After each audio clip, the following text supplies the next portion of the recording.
Hai sahabat Diarinogu, lama tidak bersua ya. Kali ini saya akan mengajak teman-teman untuk berjalan-jalan bersama saya melintasi Pulau Jawa menuju ke Pulau Bali. Sebelumnya teman-teman boleh subscribe channel saya ini ya, agar tidak ketinggalan vlog-vlog terbaru. Ini adalah perjalanan saya yang pertama menuju Bali melalui jalan darat teman-teman. Kami berangkat dari Jakarta pada pukul 12 siang teman-teman. Kami sudah merencanakan untuk perjalanan ini, jadi kami memiliki 2 pengendara teman-teman, 2 driver yang bergantian. Karena kami nggak ingin menghabiskan waktu di jalan, jadi bisa nyetirnya gantian. Jadi nggak singgah kecuali ke rest area ya teman-teman. Nah, seperti kali ini kita singgah dulu ke rest area kilometer 57 untuk Isoma. Sebelum berangkat, teman-teman pastikan dulu kondisi kendaraan teman-teman sudah sangat fit, bawa ban serep, juga membawa logistik seperti makanan ringan gitu teman-teman, dan juga menyiapkan fit dan vitamin ya teman-teman. Badan ini harus fit gitu ya, supaya perjalanan ini gak sia-sia. Jangan sampai kita begitu sampai di Bali kitanya jatuh sakit. Iya kan, liburan yang gak enak ya teman-teman. Karena tidak ingin memaksakan diri, maka kami memutuskan untuk beberapa kali singgah di rest area. Jadi kami tidak langsung tancap gas begitu teman-teman, tapi singgah sebentar untuk ngopi, singgah sebentar untuk meluruskan kaki. Nah, di sini kami mengisi bensin sebanyak Rp260.000 karena waktu kami berangkat dari Jakarta bensin kami isi full ya teman-teman. Mobil yang kami kendarai berkapasitas 1200 cc. Kecil kan teman-teman, jadi irit dengan muatan 4 orang dewasa dengan 1 anak. Jadi ini kan 3 seat ya, jadi di belakang itu bisa lega untuk tiduran gitu. Nanti di akhir video saya akan berikan rekapan pengeluaran tol dan bensin kami pulang pergi Jakarta Bali. Jadi tonton terus vlog ini ya. Nah, ini dia salah satu rintangan yang kami hadapi teman-teman. Kita nggak bisa ngebut, nggak bisa lari 60-80 karena ada heavy rain. Hujan sedang lebat sekali, jarak pandang sangat ringkas teman-teman, sekitar 10 meter saja, jadi kita harus serba pelan-pelan. Nah, untuk itulah persiapan logistik seperti makanan dan minuman sudah kita siapkan untuk mengantisipasi keadaan yang seperti ini, di mana rest area masih jauh lagi. Jadi saya sarankan jika teman-teman menemukan rest area, kalau bensinnya tinggal 2 bar gitu atau 3 bar, isi full saja ya teman-teman. Melewati tol Jakarta Cikampek kita membayar 19.500. Dilanjutkan dengan tol Cipali kita membayar 119.000. Teman-teman pasti bertanya, apa perlu bawa ban serep gitu teman-teman? Saya sarankan bawa ya, tapi kami membawa cuma 1 saja teman-teman, karena kami baru saja mengganti keempat ban mobil kami. Nah, di sini kebetulan karena jalurnya dibuka tutup, kita bisa dapat jalur kanan seperti ini, jadi kita bisa sedikit ngebut ya teman-teman. Masuk ke tol Palimanan Kanci kita membayar 12.500 saja teman-teman. Untuk teman-teman ketahui, vlog ini saya ambil 2 hari sebelum lebaran. Jadi seperti ini kondisinya jika teman-teman ingin mudik juga ke Jawa. Karena hari sudah menjelang malam, saya sarankan teman-teman itu singgah di rest area 260B. Ini salah satu rest area yang paling rekomen teman-teman buat mandi dan buat makan, karena di sini sangat lengkap. Kamar mandinya itu super bersih teman-teman, kayak kamar mandi hotel. Di sini kami tidak perlu membayar untuk mandi teman-teman. Nah, makanan yang tersedia juga sangat beragam. Aku saranin teman-teman coba rawonnya, itu enak banget teman-teman. Nah, kamar mandi ada di sebelah kanan ini, dekat Cigenea ini ya teman-teman. Nah, di situ dia kamar mandinya. Kami berkeliling dulu mau melihat restoran atau tempat makan. Kami mau sambil makan, sambil pesan makanan, lalu bergantian untuk mandi. Karena saya sangat menyukai rest area ini, saya ulik sebentar ya teman-teman. Nah, di sini banyak oleh-oleh, souvenir, kerajinan tangan yang bisa dijadikan oleh-oleh untuk dibawa pulang teman-teman. Nah, ini juga lucu-lucu banget. Nah, karena rest area ini berada di sebelah kanan, karena tadi kita ada buka tutup dan kita mengambil ruas kanan. Nah, teman-teman pulangnya nanti juga boleh singgah di sini. Seperti kami, nantinya juga akan singgah di sini untuk mandi sebelum kembali ke Jakarta. Oh ya, salah satu tips dari saya teman-teman, kalau mengikuti perjalanan Jakarta-Bali, sebaiknya teman-teman mengisi flashnya lebih banyak ya teman-teman, supaya tidak repot mencari isi flash lagi gitu. Dan selalu isi bensin dengan full, karena nanti di Pantura itu sulit mencari rest area gitu. Oh ya, perlu teman-teman ketahui, kami mengambil jalur Pantura ya teman-teman. Walaupun jalur Pantura itu bukan jalan tol, tapi menurut kami karena sudah ada tol, jadi jalurnya itu tidak akan macet. Nah, kita sudah keluar lagi kembali untuk masuk tol Kanci Pejangan sebesar 29.500. Dilanjut dengan tol Pejangan Pemalang sebesar 60.000. Pemalang Batang 45.000, lalu tol Batang Semarang 86.000 sampai kita di Semarang seperti ini. Indah sekali tol di kota Semarang, teman-teman, penuh dengan kerlap-kerlip lampu. Nah, ini karena menuju pintu keluar jadi macet ya teman-teman. Apalagi ini kan menjelang lebaran ya. Nah, teman-teman sadar nggak? Kita dari tadi nggak ada berhenti untuk istirahat atau isi bensin. Yap, bener. Kita belum ada isi bensin, irit banget kan ya? Nah, kita lanjut dari tol Semarang menuju ke Solo. Tapi kita berhenti dulu di rest area Salatiga untuk mengisi bensin sebesar 150.000. Oh ya, tol Semarang Solo ini sebesar 66.500. Kita lanjut melalui tol Solo Ngawi, kita bayar sebesar 104.500. Oh ya, kita juga berhenti di rest area Sragen, kita isi bensin sebesar 200.000 teman-teman. Lanjut tol Ngawi Kertosono 91.000, tol Kertosono Mojokerto 49.000. Dilanjutkan sampai ke Surabaya 39.000. Di rest area Surabaya kita mengisi bensin sebesar 265.000 ya teman-teman. Selama di perjalanan teman-teman akan disuguhi dengan pemandangan yang sangat indah. Nah, biayanya saya rincikan di akhir video ya teman-teman. Oh ya, saya sangat penasaran. Gunung yang di depan kita ini ada dua ya, yang di kiri itu ditutupi dengan kabut yang sangat indah, yang kanan itu juga jelas kelihatan. Itu sebenarnya gunung apa ya teman-teman? Apakah Gunung Bromo gitu atau gunung apa? Maaf, saya tidak tahu. Kalau teman-teman tahu, boleh tulis di kolom komentar ya. Tol Surabaya Gempol kita cukup membayar 18.000, sedangkan tol Gempol Pasuruan kita membayar 36.000. Yang terakhir kita membayar tol Pasuruan Probolinggo sebesar 30.000. Dan teman-teman kita juga mengisi bensin di rest area sebesar 192.000.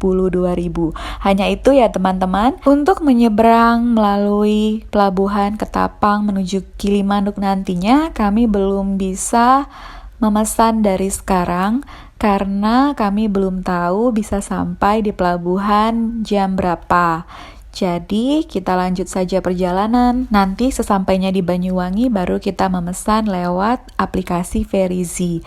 Nah, setelah keluar Probolinggo, kita udah nggak melewati jalan tol lagi teman-teman, tetapi kita melalui jalur Pantura, Pantai Utara. Bersyukurnya kami melewati jalur Pantura dan Banyuwangi ini pada saat terang hari ya teman-teman, dari pagi sampai kita ke siang gitu. Jadi nggak takut gelap gitu ya teman-teman, dan kita sangat menikmati pemandangan yang ditawarkan. Nah, di sini kita melalui Python teman-teman, PLTU yang terkenal di sebelah kiri. Nah, kita perginya pagi jadi kita nggak melihat lampu kelap-kelipnya. Nanti pulangnya kita lewat dari Python ini jalur malam gitu. Dan kita sudah melewati area Situ Bondo menuju Banyuwangi untuk menuju ke pelabuhan Ketapang. Saya juga menyarankan buat teman-teman agar banyak minum ya di jalan karena cuaca sangat panas. Lewati area pinggir laut Banyuwangi, kami mau singgah dulu minum air kelapa teman-teman. Karena nanti setelah jalur pemberhentian ini, kita akan melewati ruas jalan yang berkelok-kelok.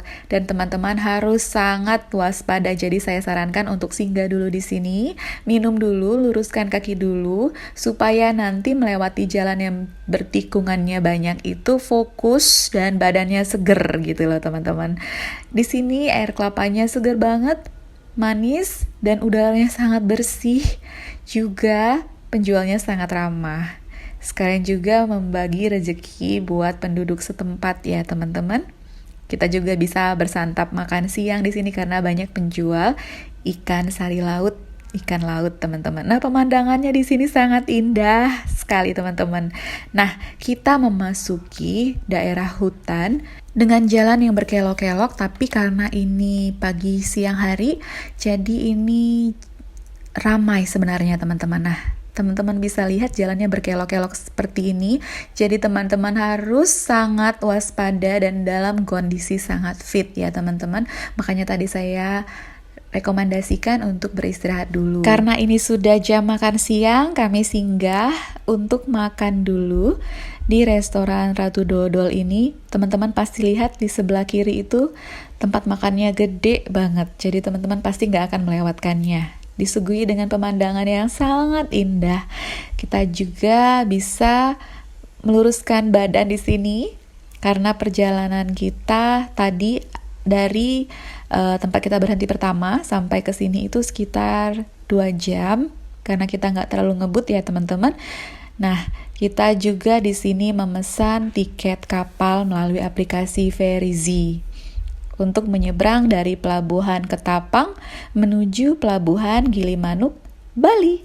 Oh ya, bagi teman-teman yang ingin liburan ke Bali pada saat musim liburan atau musim anak sekolah lagi libur gitu teman-teman, atau musim hari raya seperti Lebaran atau Tahun Baru, saya sarankan untuk memesan hotel itu atau penginapan jauh-jauh hari sebelum teman-teman berangkat supaya tidak full di mana-mana, karena tantangan yang kami hadapi berangkat tiba-tiba gitu ya teman-teman. Jadinya kita kesulitan mencari hotel di tempat-tempat wisata sehingga kami harus menginap di daerah Denpasar yang jauh dari pantai atau lokasi wisata. Nah, dari sini kita bisa melihat pemandangan, sebenarnya itu udah kelihatan ya Pulau Balinya, tinggal menyeberang sekitar 45 menit dengan menyeberang dengan kapal feri.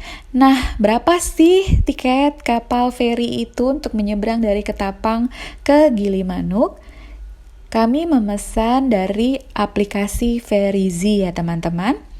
Nah, kita di situ bisa memilih tanggal keberangkatan dan jam keberangkatan. Kami memilih sekitar 1 jam sampai 2 jam sebelum kita sampai di Pelabuhan Ketapang. Biayanya sekitar 195 atau 200.000. Nah, kita sudah sampai di Pelabuhan Ketapang.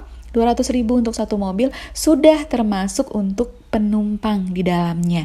Jadi penumpang sebenarnya nggak bayar gitu ya, cuman dihitung mobilnya saja. Dan kita langsung masuk karena kita sudah memesan, kita sudah punya tiket yang bisa di-scan barcode-nya. Jadi kalau teman-teman sampai di pelabuhan lalu memesan, sulit ya teman-teman, harus buka Ferizi. Atau bisa juga di sekitar pelabuhan teman-teman akan melihat banyak penjual tiket gitu, kalau teman-teman nggak pinter pakai aplikasi Ferizinya. Nah, teman-teman ingat kan saya tadi bilang kami berangkat ini 2 hari sebelum Lebaran, jadi ini 1 hari sebelum Lebaran.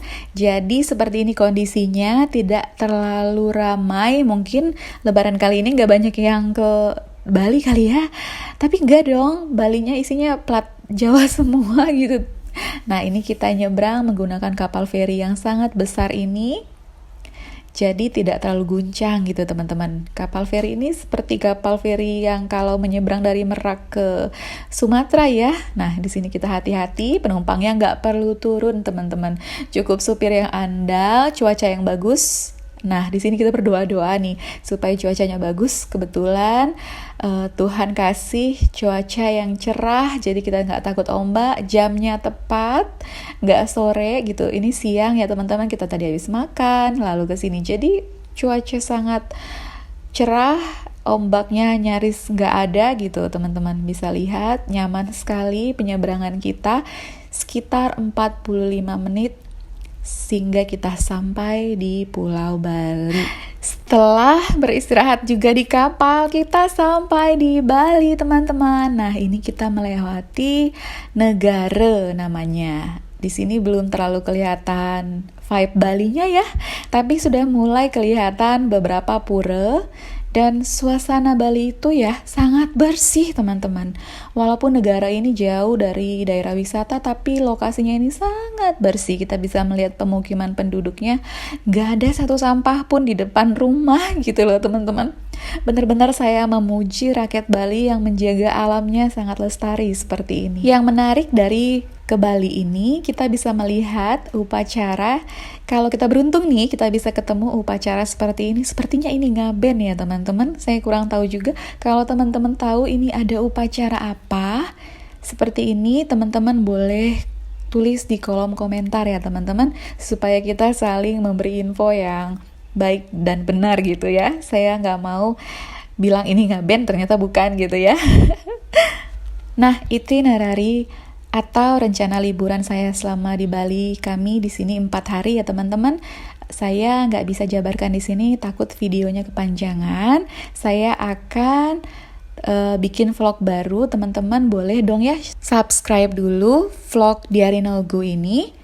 Dan teman-teman boleh cek vlog berikutnya bagaimana kami liburan di Bali selama 4 hari pada saat musim lebaran, teman-teman.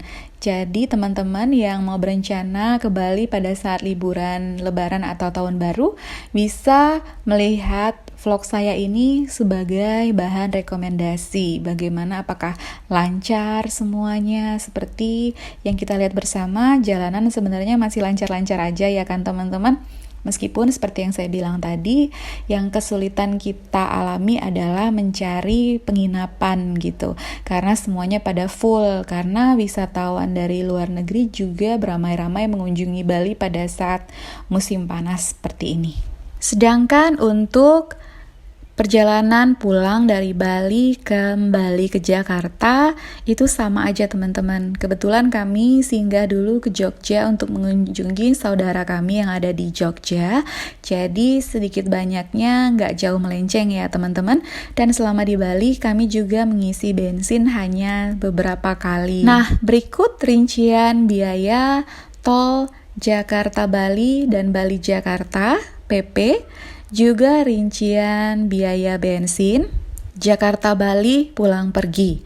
Teman-teman bisa lihat dengan mobil CC 1200, kami irit sekali kan ya.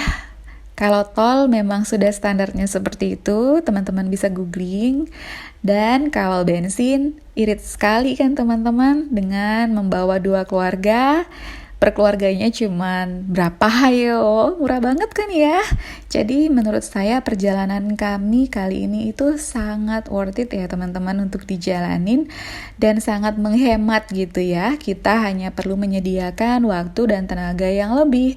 Namun selama di perjalanan, apalagi bagi teman-teman yang suka traveling nih melalui darat gitu, kita bisa singgah-singgah di tempat yang kita sukai gitu selama di perjalanan. Dan juga kita juga bisa menikmati wilayah di Pulau Jawa yang selama ini kita hanya dengar dari media sosial atau televisi gitu ya, teman-teman.